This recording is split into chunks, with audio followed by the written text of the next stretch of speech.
الحمد لله رب العالمين والصلاة والسلام على سيد المرسلين وعلى آله وأصحابه أجمعين. أعوذ بالله من الشيطان الرجيم. بسم الله الرحمن الرحيم.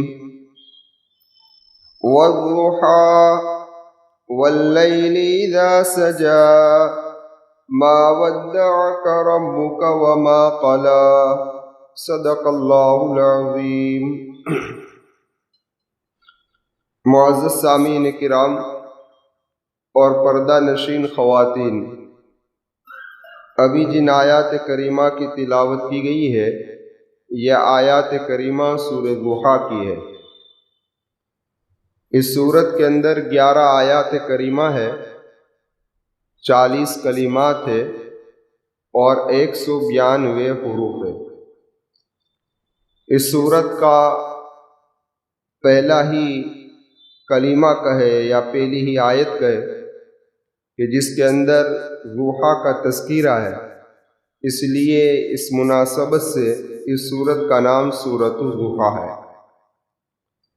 اس کے شان نزول کے متعلق امام ترمذی رحمۃ اللہ علیہ ایک روایت لائے ہیں جس کے راوی ہے حضرت جندب رضی اللہ تعالیٰ عنہ.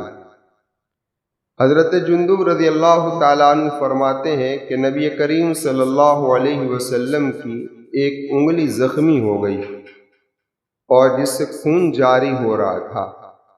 اللہ کے محبوب صلی اللہ علیہ وسلم نے اسے مخاطب ہو کر فرمایا کہ تو ایک انگلی ہی تو ہے اور اللہ کے راستے کے اندر یہ تجھے زخم پہنچا ہے، اس میں غم کرنے کی کوئی ضرورت نہیں ہے. خلاصہ کلام پیش کیا تو حضرت جندب رضی اللہ تعالیٰ عنہ فرماتے ہیں کہ اس واقعے کے بعد کچھ دنوں کے لیے وحی کا سلسلہ روک دیا گیا.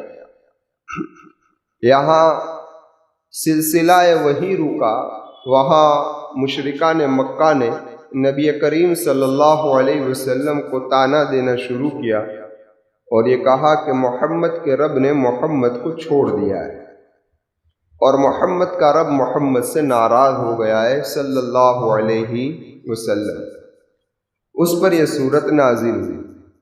حضرت جندب رضی اللہ تعالیٰ عنہ کی روایت بخاری شریف میں بھی ہے جس میں وحی کے تاخیر ہونے کا تذکرہ نہیں ہے بلکہ اس کے اندر اللہ کے محبوب صلی اللہ علیہ وسلم کا 1 یا 2 دن تہجد کے لیے نہ اٹھنے کا تذکرہ ہے. بخاری کے اندر تہجد میں نہ اٹھنے کا تذکرہ ہے، تاخیر وحی کا تذکرہ نہیں، اور ترمذی کے اندر تاخیر وحی کا تذکرہ ہے، تہجد میں نہ اٹھنے کا تذکرہ نہیں. خیر، ان دونوں روایتوں کے اندر کوئی تعارض نہیں ہے. صحابی رسول نے کبھی ایک چیز کو بیان کیا اور کبھی دوسری چیز کو بیان کیا. میرے آقا و مولا محمد رسول اللہ صلی اللہ علیہ وسلم کی زندگی میں ایسے واقعات ہوئے ہیں کہ درمیان کے اندر وحی کا سلسلہ روک دیا گیا. اس میں سے ایک تو وہ وقت ہے کہ جب ابتدا کے اندر اللہ کے محبوب صلی اللہ علیہ وسلم پر وحی نازل ہوئی تھی، اقرأ بسم ربک الذی خلق، اور اس کے بعد ایک وقت تک وحی کا سلسلہ روک دیا گیا جس کی مدت علماء نے 6 مہینے بیان کیے. کتنے مہینے؟ 6 مہینے تک وحی کا سلسلہ، وحی پھر اوپر سے آئی نہیں. خیر، تو یہاں وہ زمانہ اور وقت تو مراد نہیں ہے.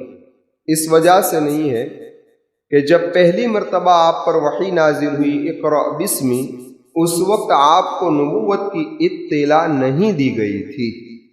سمجھ میں آئی بھائی؟ ایک بات. دوسری بات کہ اللہ کے محبوب کو دعوت دینے کا حکم بھی نہیں ہوا تھا، اس لیے کوئی مشرکان مکہ میں سے کوئی بھی آپ کا مخالف نہیں تھا. لیکن اس کے بعد جب یا ایھا المدثر قم فانذر وربک فکبر وثیابک فطہر، جب یہ نازل ہوئی تو اس وقت آپ کو نبوت کی اطلاع دی گئی اور آپ نے دعوت کا کام باقاعدہ شروع کیا، پھر آپ کی مخالفت شروع ہوئی۔ اس سے پتہ یہ چلتا ہے کہ یہاں وہ زمانہ مراد نہیں ہے۔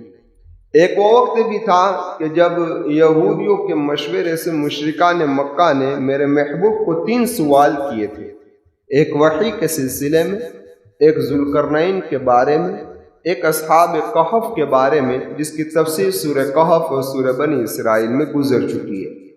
اس وقت اللہ کے محبوب صلی اللہ علیہ وسلم نے کہا تھا کہ میں آئندہ کل جواب دوں گا۔ آپ نے انشاءاللہ نہیں کہا۔ اس پر کئی دن تک، کچھ دنوں تک آپ پر وحی کا سلسلہ روک دیا گیا تھا۔ خیر، لیکن یہاں جو واقعہ ہے یہ اس وقت کا ہے، جیسا کہ کتابوں کے اندر لکھا ہے کہ ابو لہب کی بیوی نے محمد رسول اللہ صلی اللہ علیہ وسلم کو طعنہ دیا، اور یہ طعنہ کوئی معمولی طعنہ نہیں۔ ابو لہب کی بیوی کا تذکرہ سورہ لہب میں بھی ہے، وَامْرَأَتُهُ حَمَّالَةَ الْحَطَبِ۔ یہ طعنہ اس نے اتنا زبردست طعنہ دیا، کہا کہ تیرے شیطان نے تجھے چھوڑ دیا، نعوذ باللہ من ذالک۔ اللہ کے محبوب کو یہ طعنہ اس نے دیا۔ تو ایک طرف سے یہ طعنے، دوسری طرف سے وحی کا سلسلہ رک جانا، اس کا صدمہ، کیونکہ جس سے محبت ہوتی، جس کے ساتھ تعلق ہوتا ہے، اگر اس کا فون آ جانا بند ہو جائے یا خط آ جانا بند ہو جائے تو آدمی کیا ہو جاتا ہے بھائی؟ بے چین ہو جاتا ہے اور صدمے کے اندر مبتلا ہو جاتا ہے۔ تو اللہ کے محبوب صلی اللہ علیہ وسلم کو یہ 2 صدمے، ایک طرف سے ان کے طعنے اور دوسری طرف سے وحی کا رک جانا، تو یہ دونوں صدمے نبی کریم صلی اللہ علیہ وسلم کے اوپر جمع ہو گئے۔ دوسری طرف دیکھا جائے تو اللہ کے محبوب صلی اللہ علیہ وسلم امت پر اتنی شفقت تھی کہ آپ یہ چاہتے تھے کہ میرا کوئی مخاطب جہنم میں جائے نہیں۔ سمجھ میں آئی بات؟ ورنہ اس وحی کے رک جانے سے نعوذ باللہ یہ کوئی مقصد نہیں تھا کہ اب یہ میرے ماننے والے پھر جائیں۔ سمجھ میں آئی بات؟ دیکھو وہی بھی روک دی گئی، یہ بھی ہو گیا۔ یہ ساری فکر ہم کو ہوتی ہے، نبی کو ہوتی نہیں۔ ہم کو یہ ٹینشن رہتا ہے کہ یار آج تفسیر میں اتنے آئے، اب تو لوچا ہو گیا ہے، اب تو شاید کم ہو جائے گا۔ سمجھ میں آئی بات؟ تو یہ ساری فکریں کس کو ہوتی ہے؟ ہم کو ہوتی ہے، ذات نبی کو نہیں۔ خیر، لیکن نبی امت کا غم لے کر پھرتا ہے، اسی لیے قرآن کریم نے ایک جگہ پر فرمایا کہ لا تسأل عن اصحاب الجحیم۔ اے محمد صلی اللہ علیہ وسلم، آپ سے جہنم والوں کے بارے میں نہیں پوچھا جائے گا کہ اتنے سارے جہنم میں کیوں چلے گئے۔ آپ کا کام تھا دعوت دینا، آپ نے دے دی۔ اور ایک جگہ پر ہے لعلک باخع نفسک الا یکونوا مؤمنین، یہ لوگ ایمان کیوں نہیں لا رہے؟ اس پر اللہ کے محبوب صلی اللہ علیہ وسلم نے اپنی جان کو ہلاکت، اللہ فرماتا ہے کہ اپنی جان کو ہلاکت میں نہ ڈالا۔ سمجھ میں آئی بات؟ یہ لوگ ایمان نہ لائے اس کے بعد، تو نبی کو یہ غم تھا۔ سمجھ میں آئی بات؟ اس لیے اللہ کے محبوب صلی اللہ علیہ وسلم صدمے میں تھے۔ اب خارجی کے اندر ایک بات اور سمجھ لیجیے، وہ بات یہ ہے کہ اللہ تبارک و تعالیٰ کا قانون ہے کہ جب تک بندہ اپنی حالت کو نہیں بدلتا، اس وقت تک اللہ بندے کی حالت کو بدلتے۔ سمجھ میں آئی بات؟ جب بندہ اپنے تعلق اللہ سے ختم کر دیتا ہے، یعنی کہ اس کی زندگی اطاعت والی چل رہی تھی، اس نے اطاعت والی زندگی کو چھوڑ کر گناہوں والی زندگی پر جب آ جاتا ہے، تو پھر اللہ تبارک و تعالی اس پر اپنی نعمت کو روک دیتے ہیں۔ کہ پہلا کام کہاں سے ہوتا ہے؟ بندے کی طرف سے ہوتا ہے، پھر اس کے جواب میں اللہ اپنی نعمتوں کو روک دیتا ہے۔ اب یہاں دیکھا جائے تو دونوں میں سے کوئی بات نہیں پائی جائے۔ سمجھ میں آئی بات؟ محمد الرسول اللہ صلی اللہ علیہ وسلم نے اللہ کے ساتھ جو تعلق تھا اس میں کوئی کمی نہیں تھی۔ اور کریم اپنا کام ہے کہ جب تک بندہ اپنے سے تعلق نہیں توڑتا وہاں تک اللہ بھی تعلق توڑتا نہیں ہے۔ اس سے خلاصہ یہ نکلا کہ یہاں آپ کو صدمہ کرنے کی ضرورت ہی نہیں ہے، یعنی کہ ان کے تانے پر کوئی فکر کرنے کی ضرورت نہیں، ان کا تانا بالکل غلط ہے، کیونکہ یہاں یہ چیز ہی نہیں پائی جاتی کہ اللہ آپ سے ناراض ہو گیا ہے۔ ناراض تو کب ہوتا؟ جب آپ کی جانب سے کوئی کمی ہوتی، نعوذ باللہ من ذالک۔ تو اب سوال یہ پیدا ہوتا ہے کہ پھر وحی کا سلسلہ کیوں روک دیا گیا؟ سمجھ میں آئی بات؟ جب یہ چیز نہیں تھی تو پھر وحی کا سلسلہ کیوں روک دیا گیا؟ تو اللہ تبارک و تعالیٰ نے ان آیات کریمہ میں کہا وَالضُّحَىٰ وَاللَّيْلِ إِذَا سَجَىٰ مَا وَدَّعَكَ رَبُّكَ وَمَا قَلَىٰ۔ اے محمد صلی اللہ علیہ وسلم کیا فرمایا؟ ذرا آپ غور کیجئے، اللہ جہاں کسی چیز کی قسم کھاتا ہے وہاں صرف کلام کے اندر تاکید پیدا کرنا ہی مقصود نہیں ہوتا، بلکہ ساتھ ساتھ کے اندر اس کے اندر بہت سارا علم چھپا ہوا ہوتا ہے جو ظاہر کرنا ہے۔ تو اللہ تبارک و تعالیٰ سمجھا رہے ہیں کہ وَالضُّحَىٰ، اے میرے محبوب صلی اللہ علیہ وسلم، وحی کی مثال چاست کی طرح ہے۔ کس کی طرح ہے؟ چاست، مثل چاست کے۔ وَاللَّيْلِ إِذَا سَجَىٰ، اور وحی کا انقطاع یعنی وحی کا رک جانا یہ رات کی طرح ہے۔ کس کی طرح ہے؟ کس کی طرح ہے بھائی؟ رات کی طرح ہے کہ جس طریقے سے یہ عالم جسمانی کے اندر دین کے بعد رات اور رات کے بعد دن یہ چلتا رہتا ہے، وہ اسی طریقے سے وحی آتی بھی ہے اور رک بھی جاتی ہے۔ سمجھ میں آئی بات؟ عالم جسمانی کے اندر اگر اللہ تبارک و تعالیٰ دین ہی دین رکھے اور رات نہ رکھے تو بندوں کو رات کی حکمتیں معلوم نہیں ہو سکتی کہ اللہ نے رات میں کتنی حکمتیں رکھی ہے۔ اور بندہ اتنا لالچو ہے، اتنا حریص ہے کہ اگر اللہ دین ہی کو رکھے اور رات کو نہ لائے تو یہ 24 گھنٹے تجارت میں لگا رہے کہ نہیں؟ ہاں، دکانوں پر بھی باری رکھ دے بھائی، میں 12 گھنٹے رہوں گا، تو 12 گھنٹے، لیکن 24 گھنٹے اپنے چلنی چاہیے۔ کاشتکار 24 گھنٹے تک کھیت پر محنت کرتا رہے۔ ہاں، سمجھ میں آئی بھائی؟ یہ تو آپ سمجھ سکتے ہیں کہ اگر دن ٹھنڈی کی موسم میں چھوٹا ہوتا ہے تب بھی کھلی، اور دن گرمی کی موسم میں بڑا ہوتا ہے تب بھی ایسا دیکھتے گرمی کی موسم میں 7:45 کو غروب ہوتا ہے اور سردی کی موسم میں 6 بجے غروب ہوتا ہے، تو چلو گرمی کی موسم میں 6 بجے دکان بند کر دے، ایسا ہوا؟ بلکہ سردی میں بھی 8 بجے تک کھینچ لیتے ہیں، ہے نا؟ کیونکہ آدمی اتنا حریص ہے۔ سمجھ میں آئی بات؟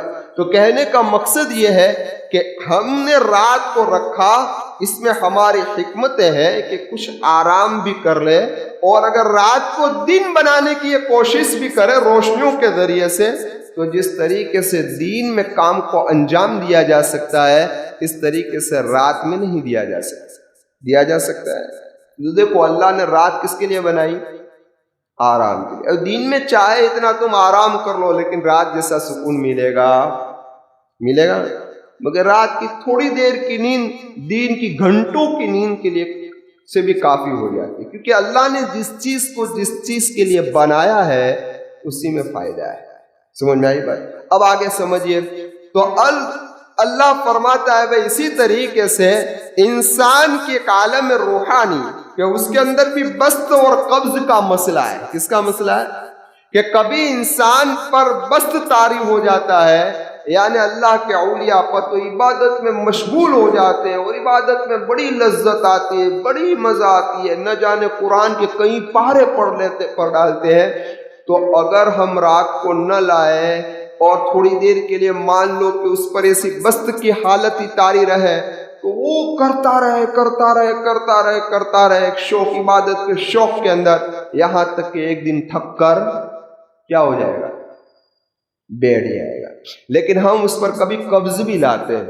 قبض کا معنی کبھی ایسا ہوتا ہے کہ اس کی عبادت میں جی نہیں لگتا، تلاوت میں مزہ نہیں آ رہی ہے، نماز میں مزہ نہیں آ رہا ہے۔ یہ کیوں؟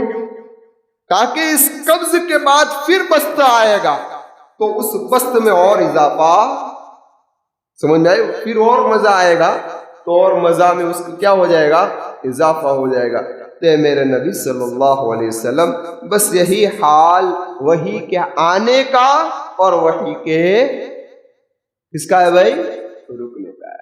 کوئی بے وقوف یہ کہہ سکتا ہے کہ جب دین بالکل اپنے شباب پر پہنچ جائے، یعنی دوپہر کے 12 بجے ہو اور دیکھ رہا ہے کہ اب تو یہاں رات جیسا لگتا نہیں ہے، اب رات آئے گی نہیں، اللہ رات سے بیزار ہو گیا، اگر کوئی یہ کہے تو کہیں گے بڑا بے وقوف ہے۔ اسی طریقے سے کہ رات میں آدمی سویا ہوا ہے، ایسا اندھیرا چھایا ہوا ہے اور تصور کر رہا ہے کہ اب شاید دین آئے گا ہی نہیں، اب اللہ دین سے بیزار ہو گیا، تو اس سے بڑا بے وقوف کوئی نہیں ہے۔ یہ آنا ہی ہے دین کے بعد رات کا، اور رات کے بعد دین کا۔ اسی طریقے سے محمد صلی اللہ علیہ وسلم وحی آئے گی بھی اور رکے گی بھی۔ اگر رکنے پر کوئی یہ تصور کرے کہ اب محمد پر وحی نہیں آئے گی، تو اس سے بڑا بے وقوف کوئی، سمجھ میں آئے گا۔ تو یہ فرمایا وَالضُّحَىٰ وَاللَّيْلِ إِذَا سَجَىٰ مَا وَدَّعَكَ رَبُّكَ وَمَا قَلَىٰ۔ اب ذرا دیکھیے سورج کی جو چال ہے نا، ایک سعودی ہے۔ سعودی کا مطلب ہوتا ہے اوپر کا چڑھنا، یا آدھی رات سے اوپر چڑھنا شروع کرتا ہے تو آدھے دن تک، سمجھ میں آئی بات؟ اور ایک حبوتی ہے اترنا، یا آدھے دن سے اترنا شروع کرتا ہے تو آدھی رات تک۔ تو سورج جب اوپر چڑھتا ہے تو چاشت کا وقت جو ہے وہ یہ وقت ہے کہ اوپر چڑھنے کا آخری وقت ہے۔ سمجھ میں آئی بات؟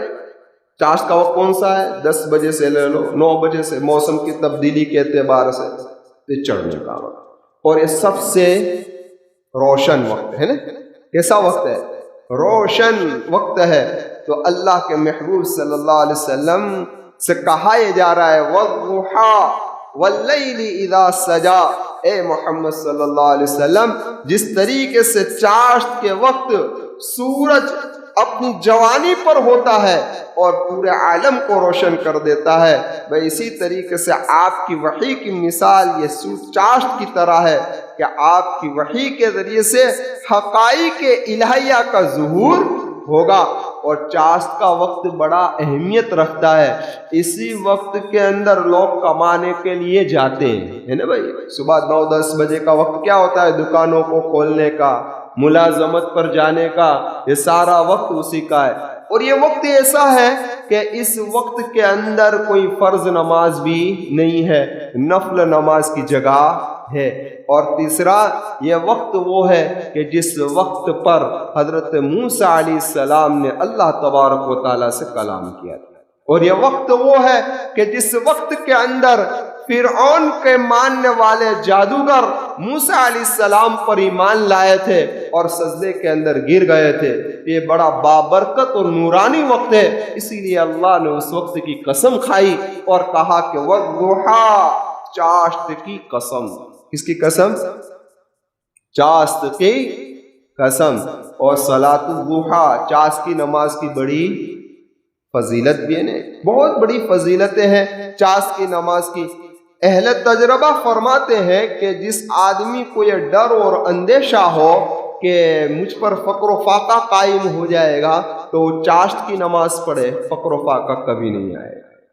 سمجھ میں آئے بھائی؟ اور جس آدمی کو اندیشہ ہو، ڈر رہا ہو کہ قبر میں میرا حال کیا ہوگا، تو اس آدمی کو چاہیے کہ تہجد کی نماز پڑھے، اللہ تبارک و تعالیٰ عذاب قبر سے بچا لیں، قبر کی منزل اس کی کیا کر دیں گے، یہ اہل تجربہ کا کہنا ہے۔ اسی لیے مشائخ کے یہاں چاشت کی 4 رکعت پڑھی جاتی ہے، اور 4 رکعت میں یہی 4 صورتیں پڑھتے ہیں۔ پہلی میں والشمس والضحیٰ، دوسری میں واللیل اذا یغشیٰ، تیسری میں والضحیٰ، اور چوتھی میں علم نشرح، لیکن یہ مشائخ سے اس کا ثبوت ملتا ہے، اس پر کوئی حدیث نہیں ہے۔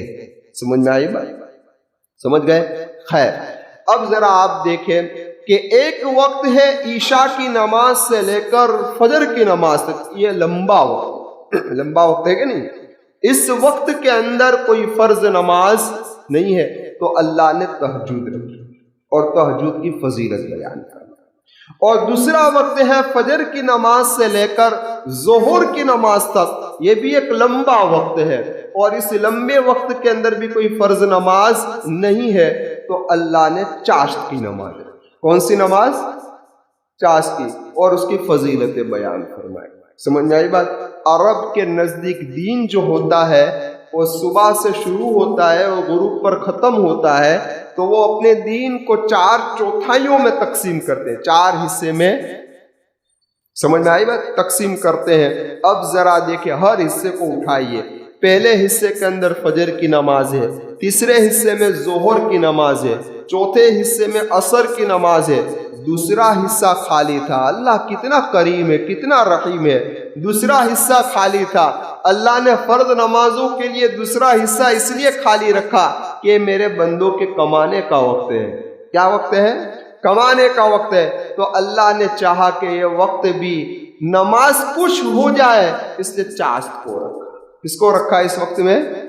چاشت کو رکھا۔ پھر چاشت کی فضیلت بیان فرمائی میرے محبوب صلی اللہ علیہ وسلم کی زبانی، اس لیے فرمایا اس کی کم از کم 2 رکعتیں ہیں، اور زیادہ کم از کم 2 رکعتیں ہیں، اور 4 رکعت پڑھنا زیادہ نفع بخش ہے، اور 8 رکعت پڑھنا بہتر ہے۔ کتنی رکعت پڑھنا؟ 8 رکعت پڑھنا کیا ہے بھائی؟ بہتر ہے۔ اب ذرا اور ایک بات سمجھ لیجئے کہ یاد رکھیے، محدثین کے نزدیک اور فقہا کے نزدیک اشراق و چاشت ایک نماز الگ الگ نہیں ہے۔ کس کے نزدیک؟ بولو۔ فقہا کے نزدیک اور محدثین کے نزدیک اگر سورج نکل آیا یا سورج نکلنے کے کچھ منٹوں کے بعد اگر آپ نے نماز پڑھی تو اس کا نام اشراق ہو گیا، اور اگر 9 بجے کے بعد 9 سے لے کر 11 کے درمیان میں اگر آپ نے نماز پڑھی ہے تو اس کا نام چاشت ہو گیا۔ سمجھ میں آئی بات؟ فقہا اور محدثین کے نزدیک۔ صوفیہ کے نزدیک دونوں نمازیں الگ الگ ہے۔ صوفیہ کے نزدیک چاشت کی نماز بھی الگ ہے، اشراق کی نماز بھی الگ ہے۔ صوفیہ کے نزدیک اشراق 2 سے لے کر 4 رکعت ہے، اور چاشت کی 8 سے لے کر 12 رکعتیں ہیں۔ سمجھ میں آئی بات؟ اب ذرا دیکھیے، امام ترمذی رحمت اللہ علیہ اپنی کتاب کے اندر باب لائے، باب ما جاء فی صلاۃ الضحیٰ۔ اس باب کو قائم کرنے کے بعد ساری روایتیں جمع کر دی، ساری روایت جس میں اشراق بھی آ گئی، چاشت بھی آ گئی، یعنی ساری روایتیں جمع کر دی، اور ثابت کیا انہوں نے کہ یہ دونوں الگ الگ نماز نہیں۔ سمجھ میں آئی؟ اب ذرا اور آپ آگے بڑھے کہ صحیح روایتوں کے اندر صلاۃ الاوابین یہ اشراق اور چاشت کی نماز کو کہا گیا ہے۔ ایک مرسل روایت میں صلاۃ الاوابین مغرب کے بعد پڑھی جانے والی 6 رکعات کو کہا گیا ہے، اور لوگوں میں مشہور یہی ہے صلاۃ الاوابین سے۔ اب ذرا آئیے کہ اواب کا معنی کیا ہے؟ اواب کا معنی ہے اللہ کی طرف بار بار لوٹنے، زیادہ لوٹنے والا۔ تو صلاۃ الاوابین کا معنی یہ ہوا اللہ کی طرف زیادہ لوٹنے والوں کی نماز۔ کہنے کا مقصد یہ ہے کہ اس نماز کا اہتمام وہی لوگ کریں گے جس کا اللہ سے خاص تعلق ہوگا۔ سمجھ میں؟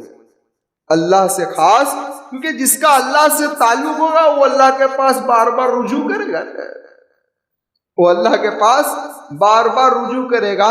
اس لیے لغوی اعتبار سے اشراق کو بھی اوابین کہا جاتا ہے، چاشت کو بھی اوابین کہا جاتا ہے، مغرب کے بعد پڑھی جانے والی 6 رکعتوں کو بھی اوابین کہا جاتا ہے، اور تہجد کو بھی اوابین کہا جاتا ہے، کیونکہ تہجد تو خاص اخص الخاص لوگ اس کا اہتمام کرتے ہیں، اور اللہ کے نیک بندے اس کا اہتمام کرتے ہیں، اس کی طرف رجوع ہوتے ہیں۔ اب آئیے کچھ فضائل سن لیجئے، پھر بات کو ختم کر دیتے ہیں۔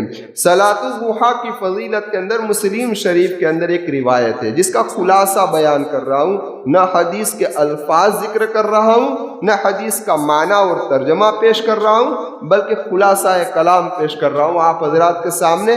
مسلم شریف کی روایت ہے، حضرت ابو ذر رضی اللہ تعالیٰ عنہ اس کے راوی ہے، فرمایا نبی کریم صلی اللہ علیہ وسلم نے کہ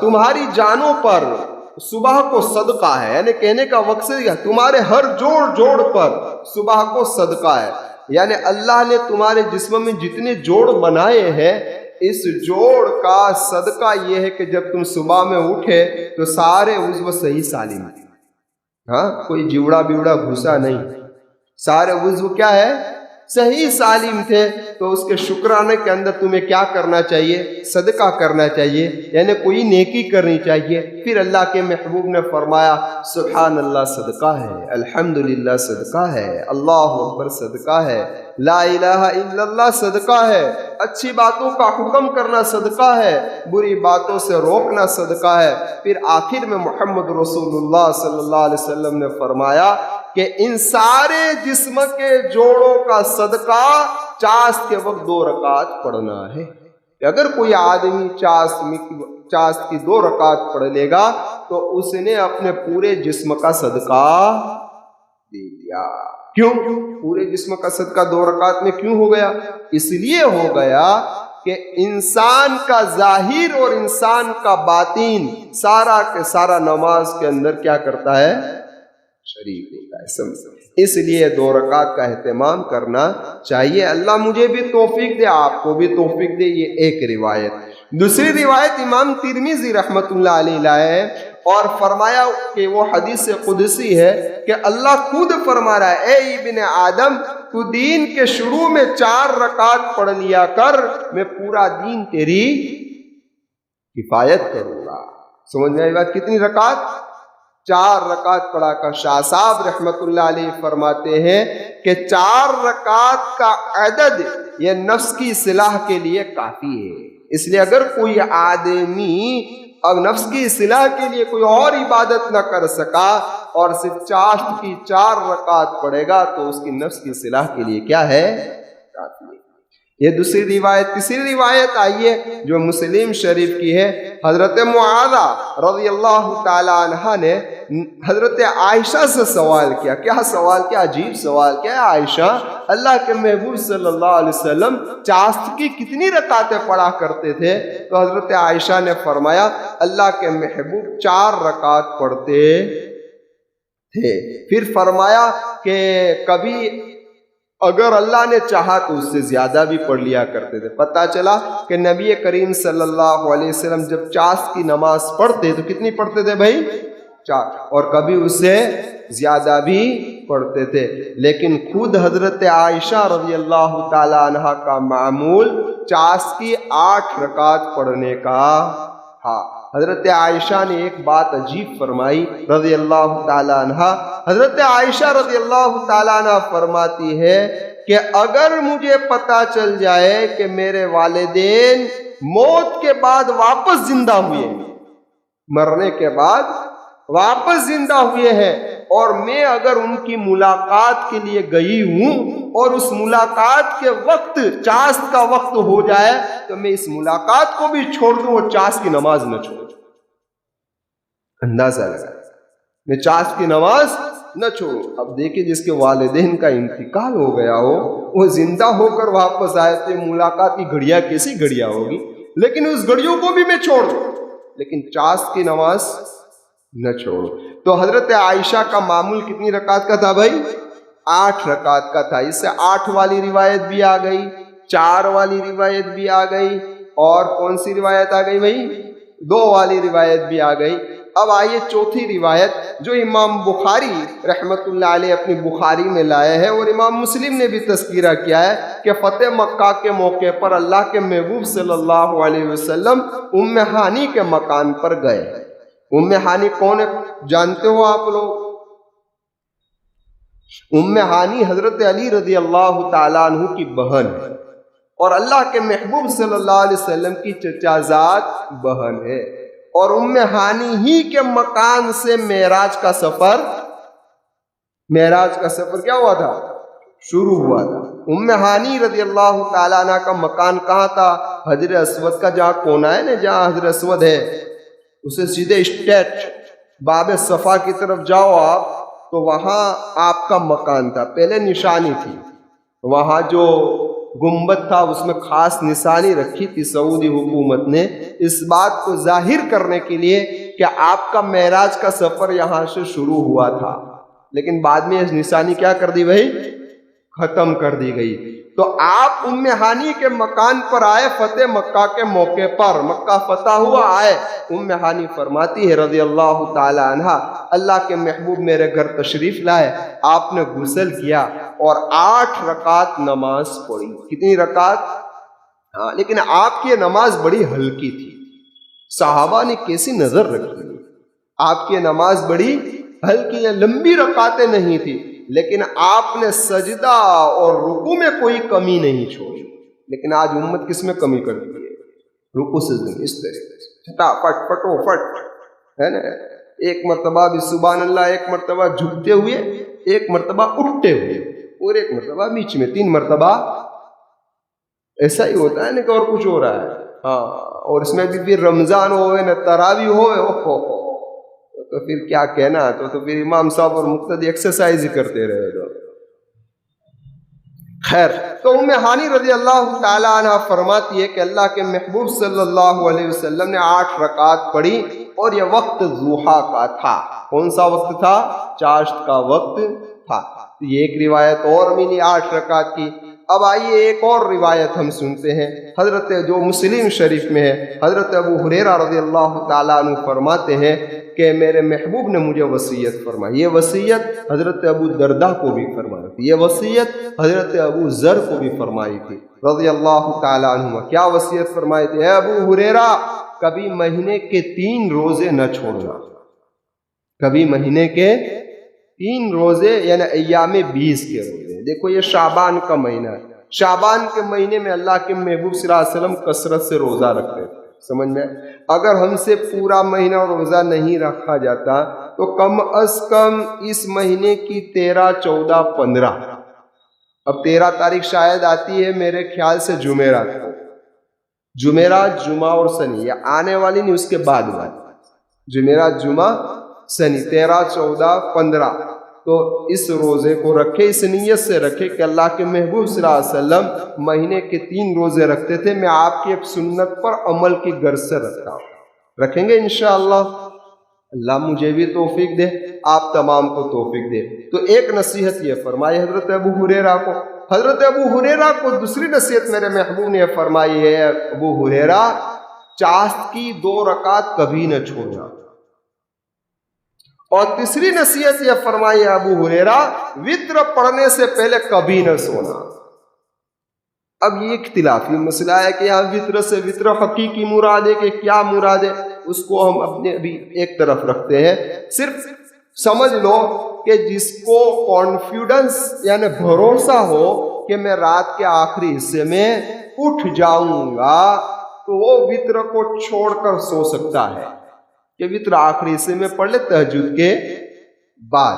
لیکن میری طرح اگر کوئی ہو کہ سویا تو مرا، پڑا تو گیا، پھر آنکھ کھلنے والی ہے نہیں، نان اسٹاپ، کسی کی نان اسٹاپ فجر میں نے، کسی کی نان اسٹاپ صبح 10 بجے برابر، اگر ایسا حال ہو تو اس کو وتر پڑھ کر سونا چاہیے۔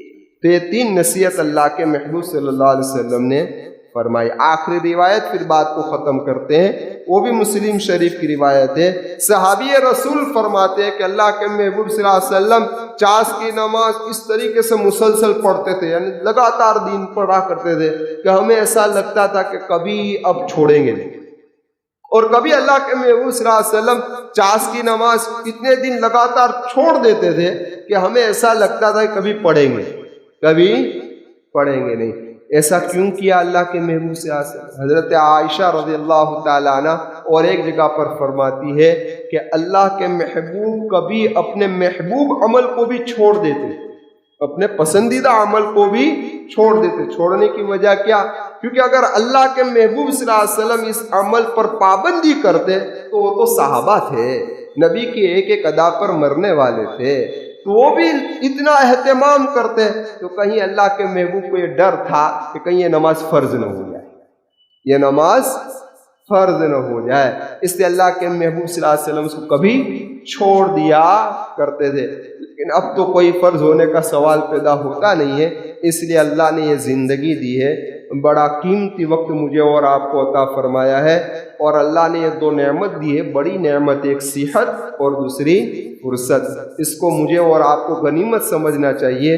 دیکھو ہم ایسے بھی 10 بجے 9:30 بجے دکان کو کھولنے کے لیے جاتے ہیں، تو بس اس وقت وضو کر 2 رکعت یا 4 رکعت پڑھ کر پھر جائے تو اللہ آپ کے پورے دین کی کفایت بھی کر دے گا. سمجھ میں آئی بات؟